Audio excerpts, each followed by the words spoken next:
Hello everyone, you're listening to The Right Side of Gaming. Today we're going to be going over the most recent dev stream, which includes some multiplayer action.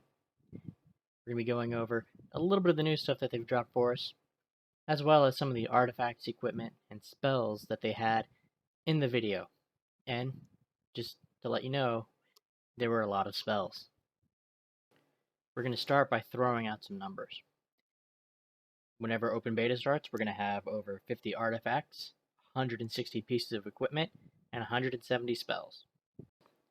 In the video, we see them make a few different decks and play through a few different missions.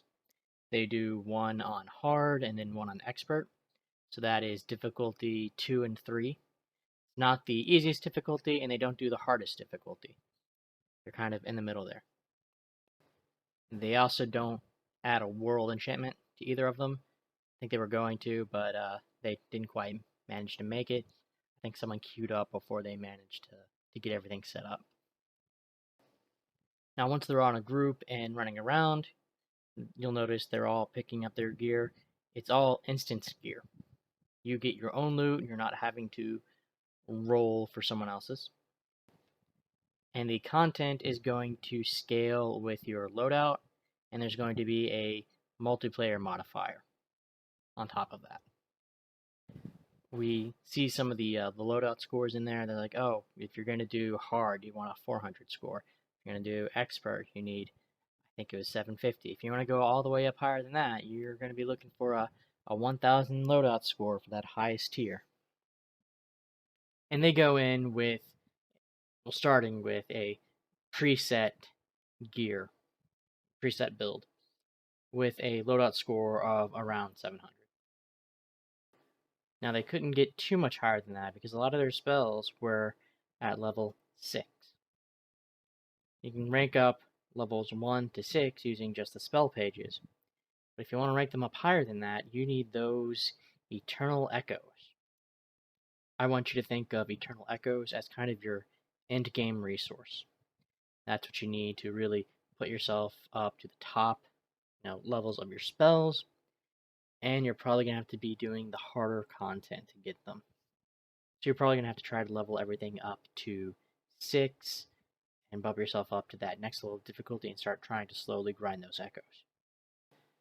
We also got some confirmation in the deck building that your total creature points, whenever you see a creature spell, have a little point value at the bottom. Your total creature points are 12, so you can get 12 creature points in your deck. It can be 12 ones or some really big ones. The highest number of creature points that a creature can cost so far is 5, and we'll see an example of that. So essentially you're looking at 1 to 5 cost that they take up. And remember, this is creature points. This is separate from their mana cost, so it doesn't affect you casting them, and it doesn't affect like how many slots it takes up in the deck.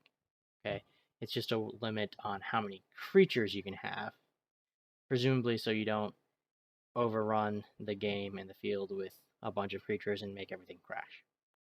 Now I actually want to show you a few short clips from the stream. In this one, you'll see them having just finished up sort of the mission portion where they're just fighting a bunch of creatures, going to their little objectives to unlock stuff, and now they're heading to the boss battle. So they load in into sort of like this waiting area, and I guess to make sure that everyone's there. And you can see them entering the arena. And you can see that they have all their spawns that they just fought through the last area with. But when they go in, they lose all their creatures. So you can't go into an arena, into a boss fight, with all of your creatures out. You lose them all, but then you can resummon them. So it's not like you completely lost them. You just have to resummon them and use up that mana. And then the next clip is actually from the boss fight. I don't really have anything special to say about it. I just really liked the boss attack. I'm a huge Dragon Ball Z fan, so having this white, blue, black, red, green, magic colored Kamehameha wave basically shooting out at everyone was great. And you can see them running over the colored portions on the floor. Those become electrified later and damages them, so that's fun. Now I want to take a few seconds to set up this last clip. This is the mission where they went in on expert. They all made their own decks. They all leveled them up real quick. They're all gear appropriate-ish, I think. They're all probably around that 700 mark. They did not put on one of the world enchantments, so it is possible to make this more difficult and more deadly. But you see one of the devs running up and fighting a crab, and then a bunch of others come at him. These are elite crabs with death touch, so while they're not going to take out a player or a boss or anything like that in one hit, they're going to take out your summons in one hit. You've got nothing to defend against you, and these are elite level creatures, so they can do some damage. You see both the dev died and one of our players died. So for people that are saying that the game is going to be too easy, I mean, they were fairly appropriate. One of them has been spending a lot of time in this game, the others maybe not as much, but they still died. There is still definitely a chance of death and failure in this game. Now, they passed a checkpoint during the mission, so they just sort of revived at their last checkpoint. So it's not like it hurt them too much, but it's still, they did die. They did have that room for failure. I think there's only a few other things to wrap up before we get, smack dab in the middle of the actual gear and spells. The world enchantment that they mentioned in the video, or one of them at least, was Gruul Resistance, which means that you put it on, the creatures out in the world are going to resist Gruul colors, that's red and green. So if you're running a white, blue, black deck, I guess you're in luck. But that wound up being about what I expected it to be. They also said there's not going to be any PvP rankings when the open beta comes out, probably especially because it's 1 versus 1. And they also said that at this point there's not going to be any guilds or anything you can join. So you're going to have to manage your friends list or manage your guild outside the game until they add it in, assuming they do. We don't really have word yet on whether or not that's something that's planned. Alright, and now the part I'm sure you guys really care about.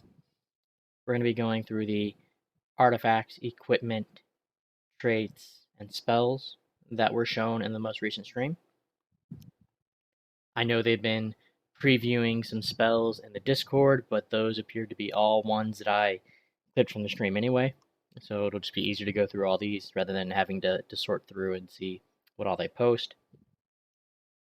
I'm going to try to get through this straight through just to make it easier for me not having to edit it. But that also means any stammering or mistakes or whatever that I make, you guys are just going to have to live with. I also won't be offended if you guys decide you want to skip through to whatever in particular you guys find interesting, because there's a lot here, and it's going to take a while. But if it helps any, I will be going in order of, not the spells first.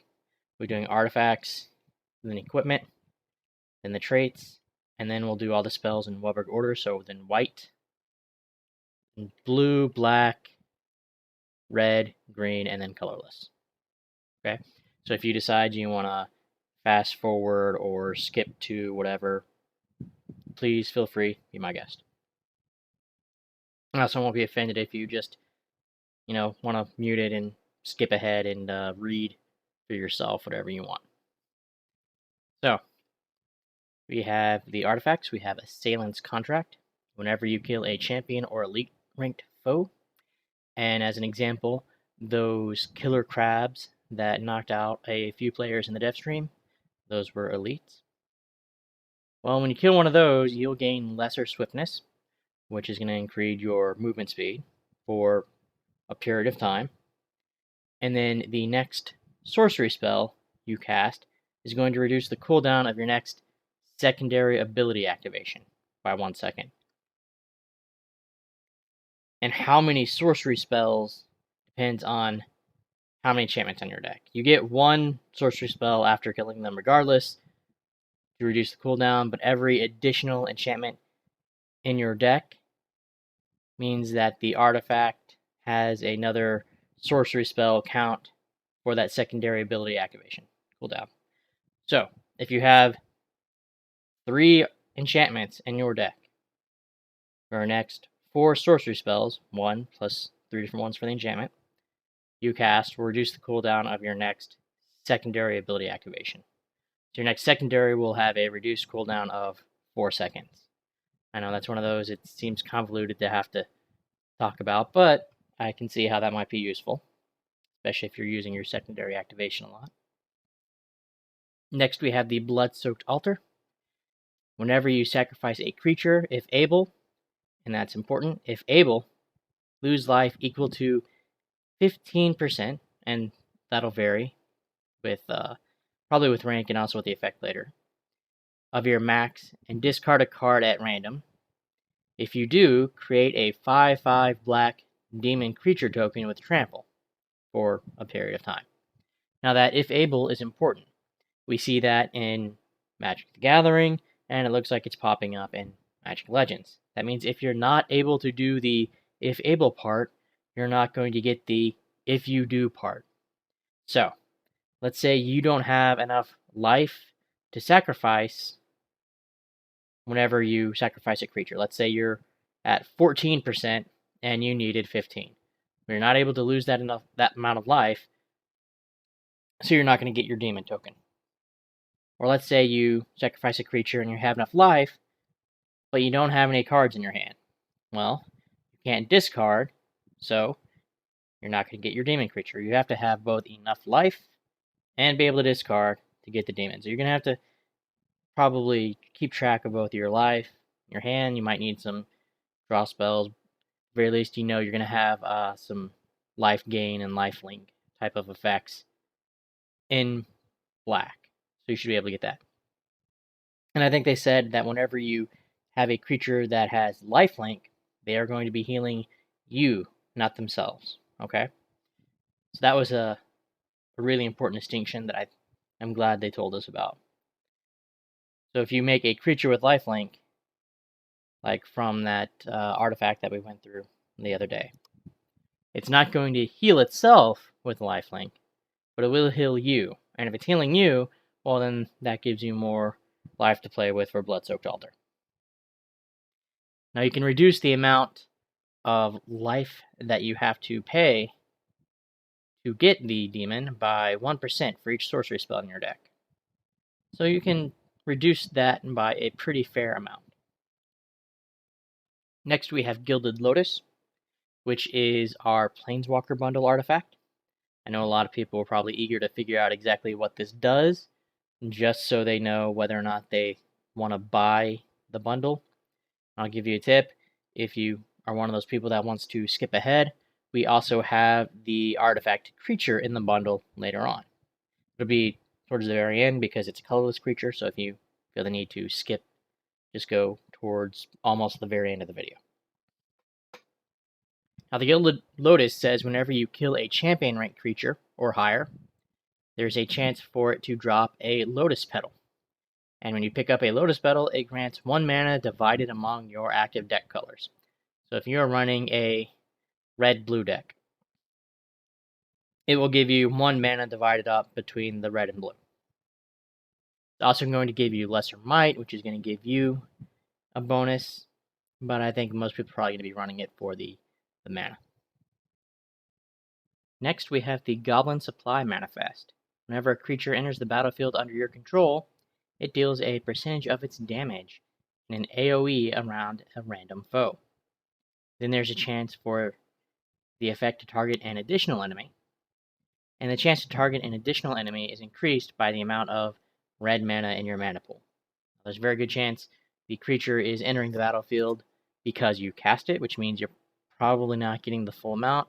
There's other ways for creatures to enter the battlefield under your control, which means you can get up to a full 12 mana's worth, or 60% chance to target an additional foe. So that would be 60 plus the base 10. That gives you a 70% chance to do a decent amount of damage. Depends on what you're summoning, but it's nice to have that really good chance of continual extra damage. We have the Goma Fata Idol. Pretty straightforward. A lot of our lesser artifacts don't do a whole lot and tend to be kind of very basic flat buffs. This one is red mana creature potency. that's damage. And white mana creature potency, again, just damage. But if you rank it up, you can get some bonuses to their health too.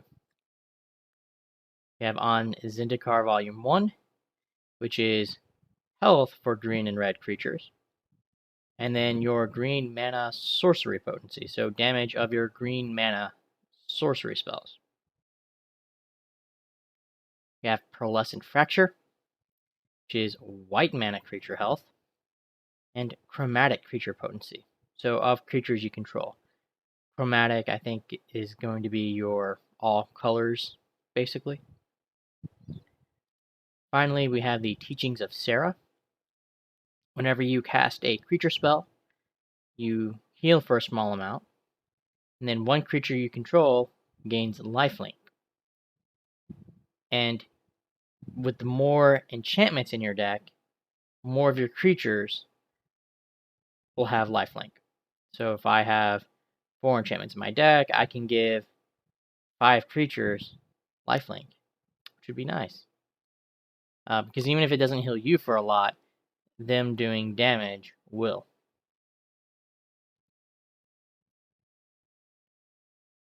Okay, next up, let's take a look at the equipment. We have the Ambitious Ring. A lot of our accessories don't seem to have really amazing core mod effects, or at least not a whole lot of the ones I've seen. Some of them had their uses. I mean, there was one where if you rank it up a little bit, you get a taunt. That's something. This one is green mana resist. But some of the swappables, those get interesting. This one has one that says, whenever you activate Mana Surge, you have a chance to create 3 1/1 blue zombie horror tokens for 20 seconds. And I can think of at least one deck that would love to make a bunch more zombie tokens. We have Amulet of Nightmares, gives you a spark recharge speed, which will increase your spark meter a little bit faster, which is nice. And then it just has some really basic examples in this particular example piece. Just some health regen and white mana resist. We have the Greaves of Undying Fury, give you some utility recharge speed. That's a really interesting mod here. Whenever you activate your secondary ability, you have a chance to gain Lesser Might for 10 seconds, and then you can discard a card, and if you do, you draw a card. So this is a loot effect. You discard and then draw. But remember, you only get the draw card if you can discard a card. So if you're activating your secondary and you have no cards in your hand, well, you're not going to get to draw anything. Next, we have the Illusionist Bracers. Whenever you kill a foe with a class ability, you have a chance to reduce your active class ability cooldowns by a small percentage. And finally, we have Spellbinder's Attire. I think we've seen the outfit itself as a drop before, but I don't think we ever saw the effect. Whenever you kill an enemy under a control effect, you have a chance to gain Lesser Might. Okay, now let's take a look at the traits. We're going to do this in whatever order, starting with the Ward of the Sanctifier, the Sanctifier trait. Whenever you heal an ally, that target gains a shield equal to 5% of its maximum health for 10 seconds. This effect can stack up to 5 times, so if you keep healing them, they can get a replenishable shield, basically, of up to 1/4 of their health. Next we have Psychic Prowess from the Mind Mage. Casting non-creature spells grants +1/+1 to a random creature you control for 10 seconds. And if you opt for, say, just 1 or 2 really big, beefy creatures instead of a bunch of smaller creatures, you can really control who's getting that bonus. We have Necrotic Burst from the Necromancer class. Whenever a creature you control dies, it deals 200% of its damage to foes around it over 5 seconds. It's doing 200% of damage, but it's through a damage over time effect rather than it being instantaneous. I know I've seen some stuff that cared about damage over time effects, and my sacrificing decks would love that. Next is Heart of Iron, which we've seen before, but they've added one little bit to it that's kind of interesting.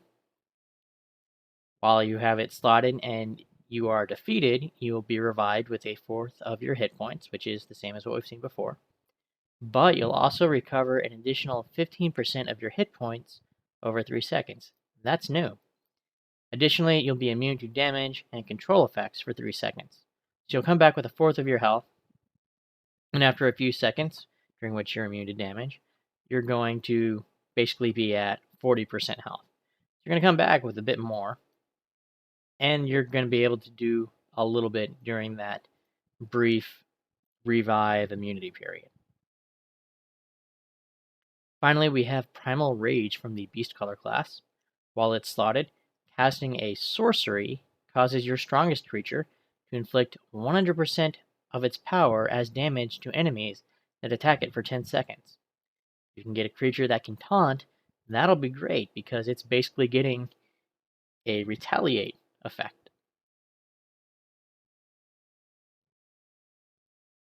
Okay, now for the actual spells. We have Altruism. For 10 seconds, whenever you take damage, you heal yourself and nearby allies. So this is great if you're going to play a tankier class, and we'll see a couple of other options in here that I think really lend to having white as, if not the primary, as a secondary tanking color in your deck. But basically, you get hit, and if you can get everything to be hitting you, then you and your allies are going to be repeatedly healing. We have Aura of Salvation, and this is great for tanks or healers or whatever, really. For 5 seconds, heal yourself and nearby allies for a amount every second. Great if you're also playing a Sanctifier class, because remember, they have passives that give you bonuses to healing. The Banisher Priest, and we saw this, I think, on the dev stream. We had a couple Banisher Priests, and they just had sort of this beam coming out from them, so you knew that they had something banished, and your creatures weren't able to attack. Now it says, well, on Summon, you exile a creature and an enemy creature until the Banisher Priest leaves the battlefield or combat ends. And exile doesn't necessarily mean that they're gone, it just means that they can't act or take damage. So when we saw them, they would have that beam of light going from the Banisher Priest to whatever creature, while the Banisher Priest was doing its thing. And as long as that beam of light was connected, the targeted creature couldn't attack or take damage. We have Banishment. Exile foes at target location for a period of time. And again, exiled creatures cannot act or take damage. And you'll notice it's target location, so you might get a little bit of an AoE banishment effect there. We have Galen Griffin. A couple of these, it was really hard to catch them in the stream, so the picture may not quite have loaded on them just yet. So I apologize. But the Galen Griffin has a special ability, and whenever we saw one of the other special abilities, it's like, oh, well, this is what can happen whenever it attacks. It'll do damage, and then it'll knock foes back, and it will repel backwards. So it's, it gets up somewhere, it attacks, and then they both move away from wherever they were. And Glorious Anthem, and we've talked about Anthems recently, I think. They're effects that boost other creatures, and wouldn't you know it, this is one that lasts for a pretty decent period of time, and it's an enchantment that boosts your creatures. It gives them all +1/+1. And that is definitely really good in some of those swarm type decks where you have a bunch of smaller, weaker creatures, because that +1/+1 on a bunch of things really adds up. Next, we have a Light Shield Barrier. For a period of time, the creature you control with the greatest toughness takes no damage. And when the spell ends, it deals damage to nearby foes equal to half of the damage that it would have taken. So I see this, and I think I think Pokemon with the Bite attack, except they would still take damage. This one, they don't take damage. They just sort of absorb it and deal it back. We have Provocation, which for a pretty decent period of time gives you, the Planeswalker, lesser resistance, which will reduce some of the incoming damage, not as much as greater resistance, of course. You're going to take reduced damage, and whenever you deal damage to a foe, you're going to taunt it for 6 seconds. So as long as you're attacking a bunch of people or people over and over again, you're going to have, some incoming damage, but it's going to be reduced. So this is a good tanking ability. Combine that with something like the altruism we saw earlier. We have Victory or Death, which is a direct damage taunt. So it's going to deal damage, but it's also going to taunt nearby enemies. There was a couple of,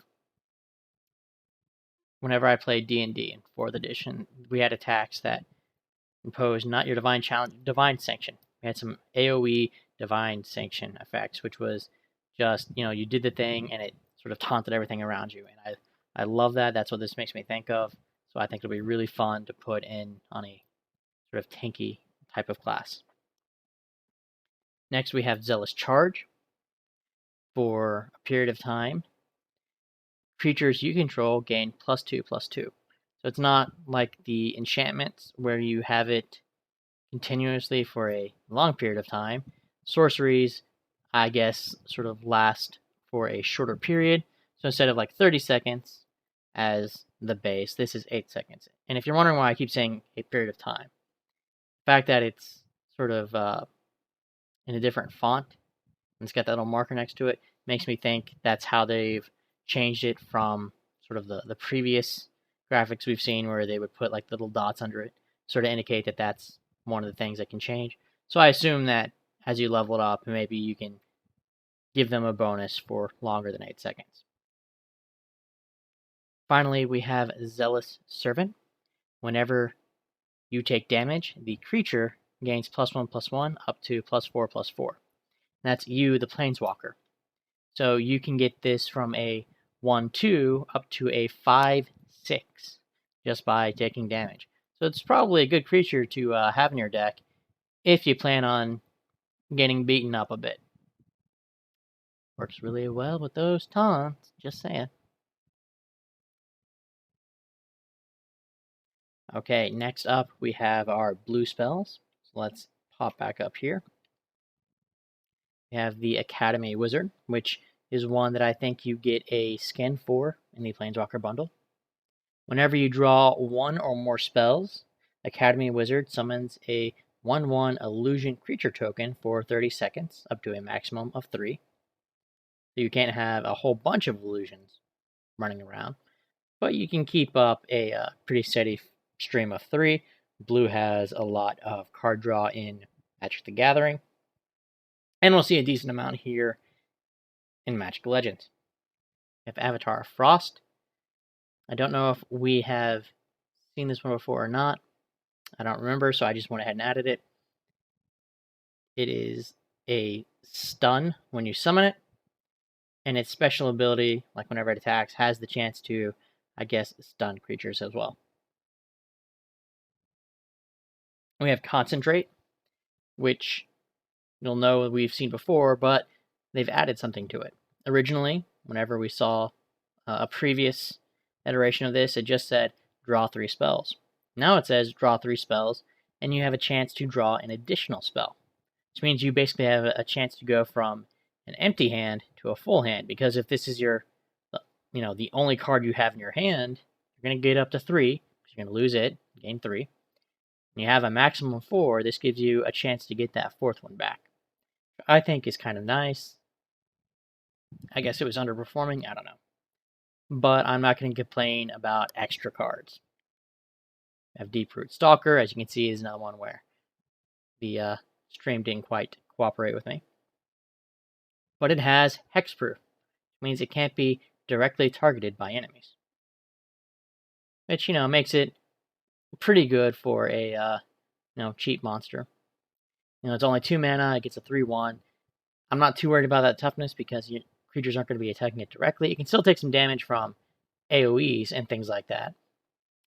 But that makes the toughness a little less worrying. But that means you're getting 3 power for 2 mana.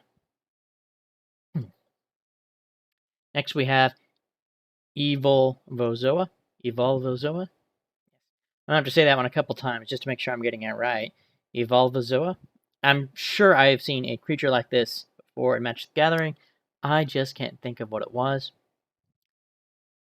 But it has Regenerate, so if it would be destroyed, it heals itself to full and loses that effect, so you only get to regenerate once. And when it regenerates, it becomes a 2/3 Megazoa with Generate. So it dies the first time, but it comes back a little bit bigger. And then when it dies the second time, it comes back a little bit bigger. So you get the Evolvozoa, then the Mega. I don't know. Basically, it just keeps getting bigger, which is great.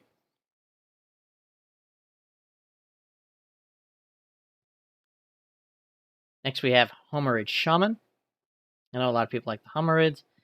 I think this is the creature, actually, that they gave Death Touch. No, might be the Homerid Warrior. We'll get to that one next. We had some really tough crabs out there that we're going to have to fight. But it has an activated ability that says Draw a Spell. Now, let's say you have a creature, and it's already on the field, and you draw and do it again. Well, then what happens? Well, in this case, if it has an activated ability, is if this spell enters your hand while you control the creature, it becomes this ability instead. So instead of recasting the creature, you'll get a different effect that will let you, in this case, draw a card. We're going to see that on a couple of others. Activated ability just means if it's already out on the field, you can do something else so the card isn't necessarily sitting useless in your hand. The Homerid Warrior has another one of those activated abilities. And it's going to be a lot cheaper. We saw Homerid Shaman, only cost 4, and had a draw a card for 3. This one just has 1 mana of any type. It gains +X/+0, where X is its toughness for 8 seconds. So it starts off as a 3/3, and assuming it hasn't been buffed or debuffed or anything like that, if you draw it again, you suddenly have a 6/3 creature for 4 mana. Even if it's only for 8 seconds, that's still pretty impressive, and then it'll just go back to being a 3/3. Next we have Icicle, another one that wasn't quite agreeing with me. It is one of our direct damage sorceries that will also stun a creature. In fact, it'll stun multiple creatures because it does align. Icy River. You're going to charge forward and create a hazard that deals damage to foes inside of it over 5 seconds. So you're going to rush forward and you're going to create, I guess, a hazard behind you. And enemies in it will take damage over time. They're going to slide forward, and they're going to have lesser snare, which reduces movement speed. So it's the opposite of swiftness. We have Illusory Allies, just a straight up summon 3 creatures. We have Lorekeeper Sphinx. This creature gains +X/+0, where X is the number of spells in your hand. That would be great in the card game because you can have a ton of cards in your hand in there, especially if you have one of those your hand size has no limit type of deals. But in this case, we have a very limited hand size in Magic Legends. You can only get up to 4 spells, which means this will always be somewhere between a 3/6 to a 7/6. At least naturally. You can always buff it or debuff it. But everything else being equal, if there's no other effects, it's going to be a 3/6 to a 7/6. And then it has a special ability. It'll do damage in a cone and knock creatures back. We have Magnetic Pulse, which will deal damage, pull enemies to the target location. So think of it as sort of like your little black hole that you toss out or something. And it will root enemies there, which prevents movement. So a snare is going to slow, and a root is going to prevent movement. We have Mist Form.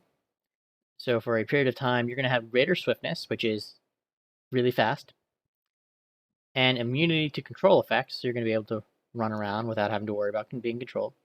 And you will be able to pass through enemies, and enemies you pass through will have lesser snare.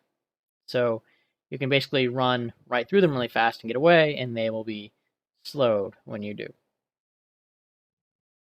We have Muse Drake, which when you summon it, draws a spell, so it will replace itself. That's always handy. Phantasmagoria, which oddly enough isn't a card, even though it sounds like it should be. Create a hazard at a target location that deals damage to enemies inside it over 10 seconds. And enemies in the hazard have greater weakness, weakness reduces damage dealt. I'm not sure if they, okay, I guess that means they will deal less damage to you. Okay, there we go. Psychic Barrier for a pretty decent period of time because this is an enchantment. Creatures you control gain +0/+3 as long as you have 3 or more spells in your hand. So if at some point during that you go from 3 cards down to 2, they lose the buff, but you get that third card back before the time is up, they should go back to +0/+3. We have Sleep, which will disorient foes at a target location. I know we've seen this before. We didn't know what disorient meant. Disorient prevents actions and movement until damage. So I've seen this type of soft CC and MMOs a lot. Now, if you need to get by someone or just keep them out of the fight for a little bit, you would do something that would basically be their version of disorient. Does the same thing. And they just kind of stand there. They're not going to do anything to attack you. They're not going to move around. And as long as you don't attack them, they're not getting back in the fight. It's a good way to sort of get someone out of things for a bit. We have Spawning Bed, which is going to summon 5 Camerid eggs. And then after you've casted 2 sorceries, all surviving eggs hatch and create up to 5 1/1 Camerids. You're going to make a bunch of eggs, and then cast sorceries, and however many eggs you have left over, that's how many Camerids you're getting. Spellstorm, an enchantment that says for a period of time, whenever you cast a sorcery, you gain a storm counter up to a maximum of 3. Sorceries cost 1 less for each storm counter you have. I want to make sure you realize that this has that 1 gray on here. So let's take a look at one of our sorceries. Let's say you had 3 counters on it. Sleep would still cost 2 blue mana because that 1 less is in gray. You're only reducing this generic mana cost. Now, if you had something that costed more than that, let's take a look through some of our sorceries. Here we go. Phantasmagoria. We can get this down to 3 mana, 1 generic and 2 blue, because all 3 of those generic mana price reductions are going to count against that 4. That's great. And then remove all storm counters if a sorcery is not cast for 3 seconds. So as long as you're playing a sorcery heavy deck, this is great. It's going to make things a lot cheaper. You're going to really be able to pump out those sorceries. And you don't want to go too long, otherwise you lose the benefit. So you have to make sure you have enough sorceries in there to both really benefit from the price reduction, but also to make sure that you can keep the price reduction up. We have Thought Cadence. Whenever you cast a spell of a different type than the last spell you cast, draw a card. So if you have, let's say, 6 sorceries, 3 enchantments, and 3 creatures, you can just sort of alternate back and forth. Sorcery, creature, sorcery, enchantment, sorcery, creature, or you can just try to go around the loop. However you want it. It doesn't have to be a perfect pattern or anything like that, but as long as you have a decent mix of cards, you should be able to keep it up so that you keep drawing cards. That's not going to work as well in a deck with, say, Spellstorm, where you want to keep casting sorceries. But it's going to work really well if you want to have a little bit more of a mixed deck. We have Tidal Wave, which is going to deal damage to foes in front of you and create a hazard for 10 seconds, and foes in the hazard will have lesser snare. We have Time Unravel, a sorcery that gives you greater swiftness, so it's going to increase your movement speed. And then after that time period is up, You return to the amount of life and mana you had upon casting the spell. I was like, okay, I'm about to get really beat up, so I'm gonna pop this, speed off, and I might take some damage on the way out, but I'll pop back to wherever I was before that. Or maybe you just need to get somewhere quick. Next we have Tolarian Winds. This is our last blue spell. Discard all spells in your hand and then draw that many spells.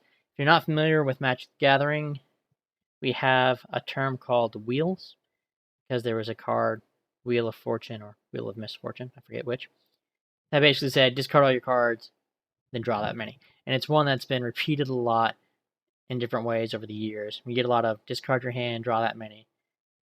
Everyone discards their hand, draws whoever had the most, discard all your cards, draw one. Anyway, it's fun. It's really fun. It's a way to just completely get a new hand. You don't like what stuff you have? Boom. Plus, it lets you draw a lot of cards, and it'll let you discard cards. And we have stuff that'll trigger off of drawing and discarding. But then after you replace your hand, you get lesser swiftness, so you get some movement speed bonus. Next up, we're going to move to the black spells.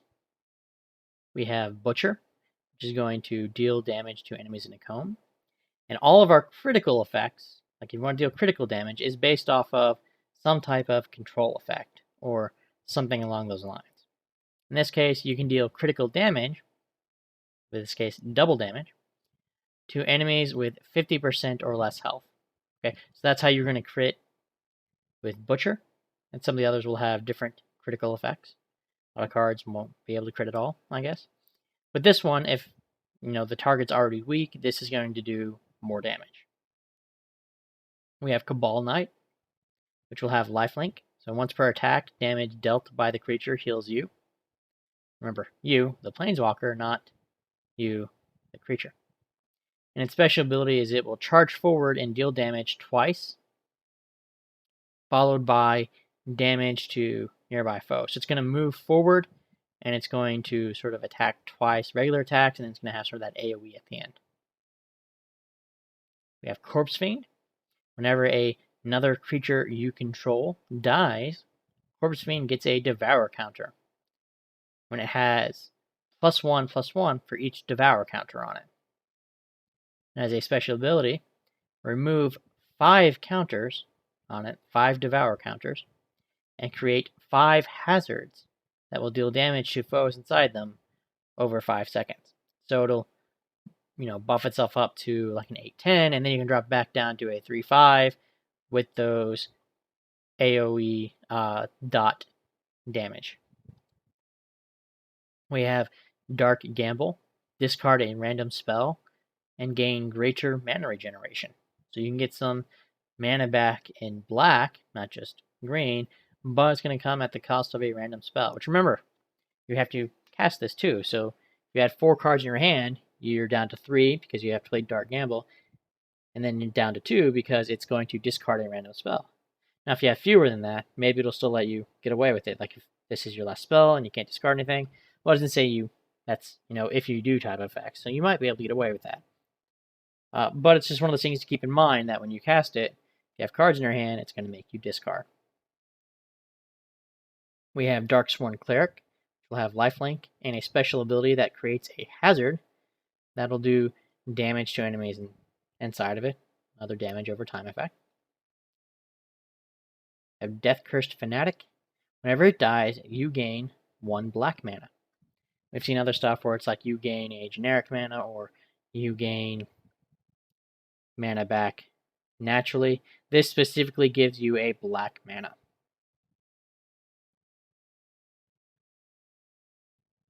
So I'm going to go back to this real quick. So if you have a deck that maybe you have 2 colors and you want to make sure that it's giving you enough black because maybe you don't like the way it balances out, this is a good way to kind of cheat the system just a little bit. We have Desecrate. Create a hazard at the target location that's going to deal damage to foes inside over 10 seconds. And you sacrifice the creature you control with the lowest combined power and toughness. So if you have a 3/1 and a 2/4, it's going to sacrifice the 3/1 because that's 4 total versus 6 total. And if you do, this spell deals additional damage instantly. So we have instant damage plus damage over time. We have Drifting Shade, has an activated ability, so if you draw into another one of these, you can pay 2 black mana to get +2/+2 for a period of time, and that's pretty standard with shades. A lot of times they'll have, something where you can pump them up a little bit, and it's usually limited in how many times you can do it, but it's very flavorful for the Magic the Gathering style shades. We have Grim Revival. Resurrect the dead creature you control, the highest combined power and toughness, at 75% of its maximum health. So if you've had a creature out and it dies, whichever one of them was highest is going to come back. And if you control no dead creatures, so if none of your creatures have died yet, you're going to create 3 skeleton creature tokens instead. This has some good versatility for both bringing back big creatures and creating small ones. We have Gruesome Reanimator. Special ability is whenever it attacks, it'll summon a skeleton token for 30 seconds, a maximum of 3. So you can't overrun, the area with skeletons, but you'll probably be able to keep up 3 for a while. We have Impale. It's going to deal damage to an enemy at a target location, so it'll be targeting the ground basically instead of an enemy. Infest is going to deal damage and then damage over time. So you have the initial damage and then the dot damage, and apply lesser vulnerability, which is going to increase incoming damage. So weakness makes them do less damage. Vulnerability makes them take more damage. You have Mutation. So for a period of time, your creatures gain +2, -1. To be clear, you're getting a bonus to their power, but a penalty to their toughness. So you may want to make sure you're not using like 1/1s for that. I don't think we've figured out what happens when you have a +3/0 yet. I assume it dies. When a Parasitic Infection, it's going to deal damage over time, and it's going to apply greater vulnerability to one enemy. And if it would die before the effect expires, so if they are taking that damage over time and die before it ends, it's going to spread to another enemy and refresh it.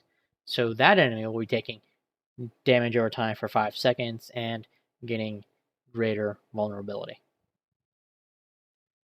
Next we have Rotting Fintusker. Whenever a creature you control dies, it's going to get +1/+1 for 10 seconds. And whenever it gets summoned, you're going to sacrifice the creature you control with the lowest combined power and toughness. So whenever you summon it, you're probably going to sacrifice something else, and it's going to get a boost right away. And its special ability is it deals damage to enemies in front of it. Probably more than just your regular melee. It's probably like an AoE in front of it. We have Shadow Barrage. It's going to create a hazard at a target location. It's going to deal damage to a random target 4 times per second for 12 seconds. It's going to deal damage 48 times. And foes in the hazard have lesser weakness, so they're going to have less damage output. They're going to be dealing less damage. And whenever it kills an enemy, the hazard duration is extended for an additional second. So you can keep it going for longer than those 12 seconds as long as it kills something. We have Unearth. You're going to root an enemy, which means they're not going to be able to move, for 2 seconds and deal damage 4 times in a cross center on the target. So if, let's say this zombie is the target, you're going to have it and anything directly above, below, and to either side is going to take damage. Finally, we have Unholy Boon. So for a short period of time, your creature with the highest toughness gets Regenerate, Lifelink, and +4, -2. Remember, that's -2. It's going to lose toughness, but it's going to gain power. And it kind of balances out, because it's going to be weaker, but it's going to come back because of Regenerate. And you're going to be gaining some life back because it's getting not only lifelink, but +4 with that lifelink. So it's going to be dealing more damage to send back to you. Okay, next we have our red spells. We have Burning Rage. It's going to taunt nearby enemies for a period of time, and during that time, whenever you damage an enemy with your primary attack, that's going to take additional damage equal to 50% of the damage dealt. So you're going to taunt everything, but you get a basically 50% damage output on your primary attack. You have Earthquake, which is going to deal damage to nearby foes twice per second for as long as you maintain the spell. You'll notice it has that X. You can, instead of just casting it, like pressing it, you can press and hold it. And basically, the longer you press and hold it, the more times it's going to deal its damage. So you can spend a little bit of mana to have it, do it just a couple times, or you can spend a lot of mana to have it do that repeatedly over and over. We have Elemental Shatter. Create a hazard at the target location that taunts all foes for a couple seconds and then deals damage to nearby enemy foes. So it's going to draw them in and then deal damage to them. You have Fatal Frenzy. The creature you control with the highest power, so whatever you have, if you have a decently strong creature, it's going to get plus X plus 0 for a period of time, where X is that creature's power. So it's basically you're doubling the toughness of this creature. And if you've got a big creature out on the board, that's going to add up really quick. And then you sacrifice that creature when the effect ends. So it works really well with sort of a red-black deck because you're going to sacrifice it. But, you can really pump it up, like a really big creature with something like a red-green deck and really get that plus X. That'd be a high number. We have Fire Dance. It's going to deal damage to a random enemy 4 times per second for 10 seconds. So you're just going to randomly be dealing damage around you, which could be fun. It's nice to be a little random sometimes. We have Fuming Onslaught. So for 30 seconds, a creature spells cost 25% as much and gain greater swiftness and greater haste. So your creature spells are going to get a lot cheaper. Your creatures are going to be faster. They're going to attack faster when they enter the battlefield, but then you sacrifice them after 15 seconds. So we have a lot of creatures and spells and effects in Magic the Gathering that'll be like, I'm going to create this creature is going to die at the end of the turn, but it's going to be a little cheaper because normally you don't get something that big or that powerful out for that low amount of mana. This is our Magic Legends version of that. We have Furnace of Wrath, an enchantment. It's going to give you greater might and greater vulnerability. So you're going to deal more damage and you're going to take more damage.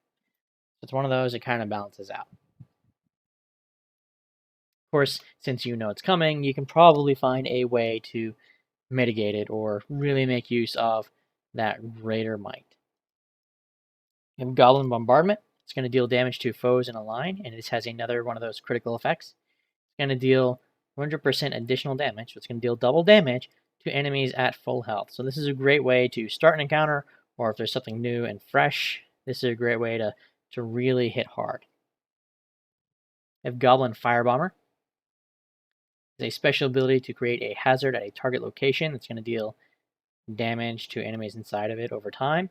And when it dies, it's like you, the first one was like, oh, I'm going to throw this, firebomb, and it's going to have this little ring of fire that it makes. And this one, it's like, well, I died, and I guess my bomb went off with me. I have Goblin Rush.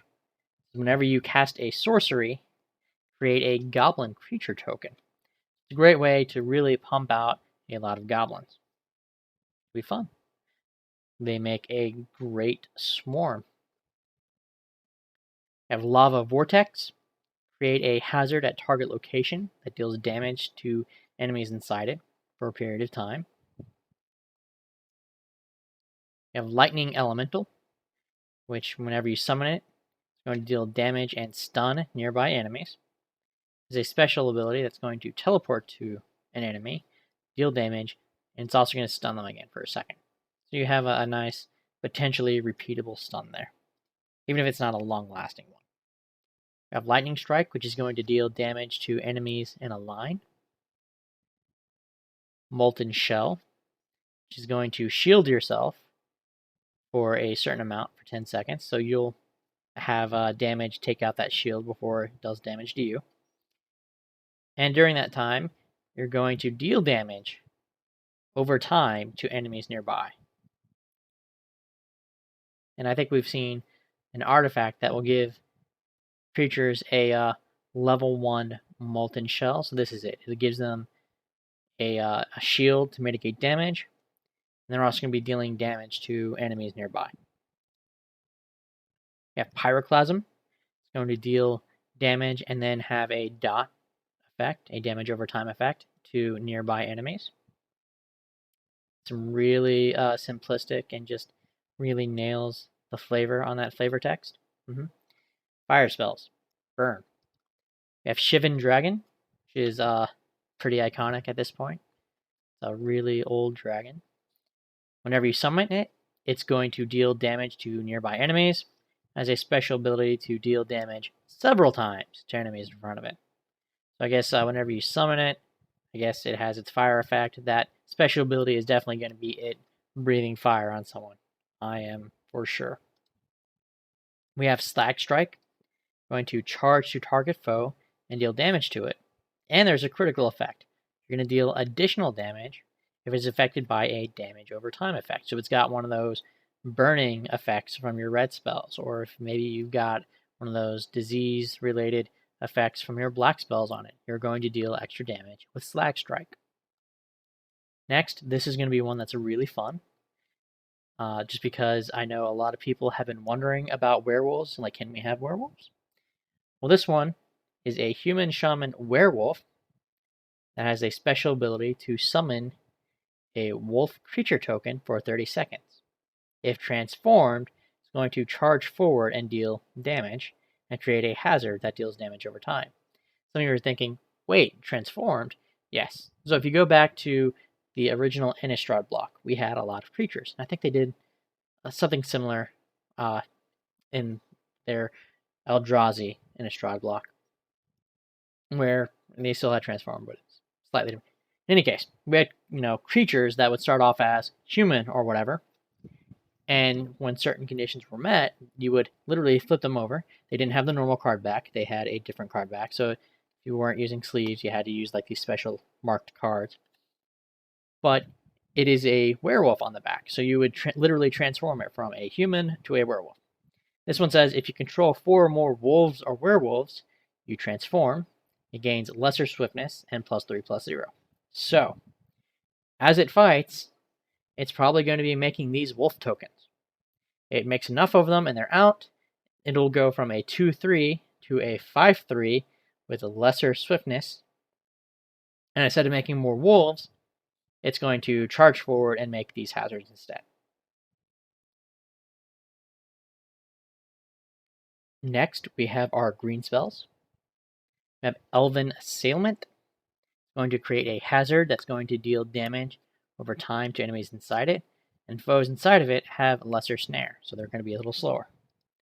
We have Elvish Rejuvenator, a special ability to create a mana orb. Whenever a player comes in contact with a mana orb, it restores a portion of their mana. So it's going to be sort of a ramp card. You play it, and every now and then it's going to create a little extra mana for you. You have Enormous Baloth, and you're probably thinking, we've seen this before. You're right, we have. But I want to point out that we now know what Trample does. Your basic attacks are going to hit multiple targets.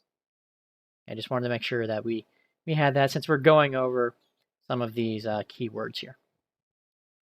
Next up, we have Green Warden. This is the costliest card you can have in your deck. Now, whenever you play a spell, it's going to take away from your mana, and you have your mana bar at the bottom, that will hold up to 12 mana. Well, Green Warden costs 12 mana. 9 generic and 3 green, so it will take out your entire mana bar. But wait, there's more. It's also costliest in another way. You'll notice that all of our creature cards, creature spells, have a point at the bottom. Whenever you're making a deck, you have up to 12 points of creatures that you can put in there. Green Warden costs 5 points. They've stated that the highest point cost on their creature spells is 5 points. So this is the cost of this card in 2 different ways to put into your deck. Just know that going in, but it could be a really fun one to build around. So it has Trample, which, just like the Enormous Baloth, means it's going to be doing sort of an AoE attack. It also says that nearby allied Saprolings gain +1/+1. Now, Saprolings are popular in Green. I know it's normally known for its big, beefy creatures, but it can make smaller ones too, and you usually get swarms of like elves or, in this case, Saprolings. Saproling swarms are absolutely a thing in the card game. No reason it shouldn't be in Magic Legends.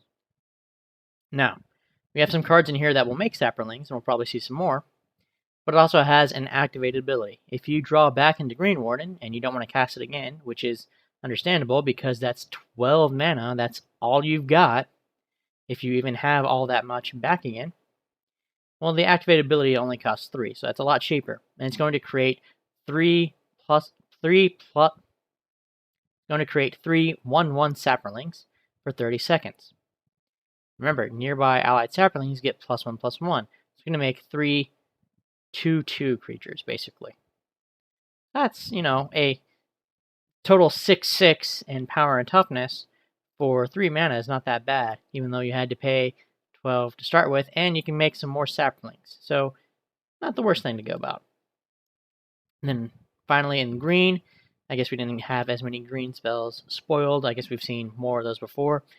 I know we've seen some that created Saprolings, like we had one that had Kicker that create even more Saprolings. That's going to go really well in a Green Warden deck, being able to make, 5 Saprolings or so in addition to the 3 that come around. It'll be really fun. Anyway, finally we have Rampage, which is going to deal damage to enemies in a line, and it has a critical effect, kind of like those red decks. It's going to deal 100% additional damage, so you're dealing double damage to enemies if their total power and toughness of creatures you control is greater than or equal to 25. So if you have some really beefy creatures, or a lot of creatures, or probably a lot of decently sized creatures, if you have enough creatures and the power and toughness on them is equal to or more than 25, you're going to be able to do more damage. If you want to take a look at this one, that's 7/7, which means you need 18 more. That's like 9 Saprolings, just to give you an idea. Finally, we have our colorless spells. We have the Experimental Scorpion. It's going to cost 1 less for each artifact creature you control. Remember, artifact creatures are a type of creature in both the card game and in Magic Legends. It's going to be your generally colorless creatures. So this and the ones created by its effect and our Experimental Sentinel, that we'll get to here in a minute, would be artifact creatures. So it's going to cost 1 less for each one you control. And when it dies, you're going to create 3 1/1 Spiderling artifact creature tokens. It goes from a 3/3 to 3 1/1s, which also make it easier to cast it again. So let's say you play Experimental Scorpion, you have 3/3, it dies, you now have these 3 1/1s floating around. Well, they're going to make it cheaper. So the first one costs 4. If all 3 of those Spiderlings are still out, the next one's just going to cost 1 mana. And if it dies, well, you're still going to have a bunch of Scorpion Spiderling tokens out. So you can really, you only have to pay full price for the first one, and if you're lucky or you do it right, you can sort of keep playing this one at a reduced cost and get more of these Spiderlings over and over. Next we have Experimental Sentinel, which is our final spell for the video, thankfully. And it's also one of the ones from the Planeswalker bundle, so if you want to know exactly what it is you're buying, here it is. Whenever an artifact creature enters the battlefield under your control, which means one you cast, like say Experimental Scorpion, or ones that are created, like its Spiderling artifact creature tokens, you're going to heal for an amount of health times the combined power and toughness of that creature. In this case, it would be 346 times 6. The power is 3, toughness is 3, or same thing down here, except it's 2 plus 2 plus 2. You're going to heal whenever you play an artifact creature, or if one comes into play under your control. It has the special ability to charge forward and deal damage to foes in a line. Okay, that's all of our spells, equipment, artifacts, and traits from the recent dev stream. As always, if you'd like to leave a comment, like, or subscribe, I'd really appreciate it. If not, that's okay too. I understand. Either way, I hope you have an awesome day, and I will catch you next time.